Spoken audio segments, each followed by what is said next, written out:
Hey, I'm pulling you away from your doom scrolling to respond to this viewer's comment. Let's talk about his hammer-ons. So if you're muting the strings when you're trying to do hammer-ons, it could be one of four things.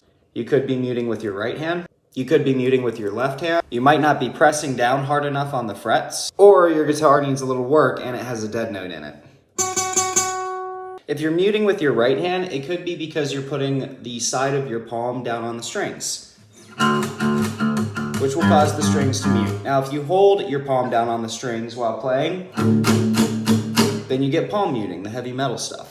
If you're muting with your left hand, it could be because you have other fingers landing in front of the two that are trying to play. So if I'm trying to play this 2-3 hammer-on, which I was, but I don't have good finger control, perhaps those fingers could be following, right? So you might need to work on independent finger movement, which you can do with that first exercise I posted where you put your hand on the G string, 7th fret, and then practice playing notes up and down the fretboard.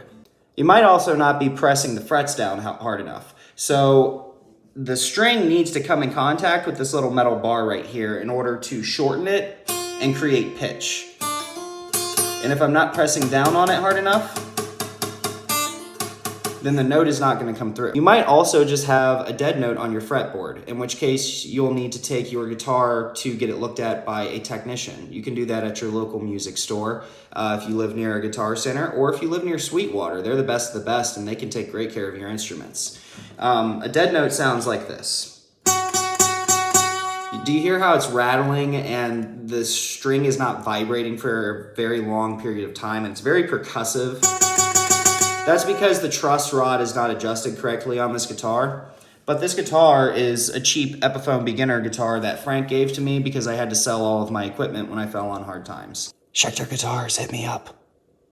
That being said though, an easy exercise that you can do if you're not quite able to do hammer-ons first is just start with one finger and pick a fret on the E string, the low E string, and just start with one finger. And then you can even strum both notes as well to get used to the feeling, and then as you get better at it, you can work your way up to 4 fingers. I hope this helps. Good luck. And like and subscribe to the channel because I want a new guitar. This thing is terrible. And I can give you guys some good quality lessons if you help me out.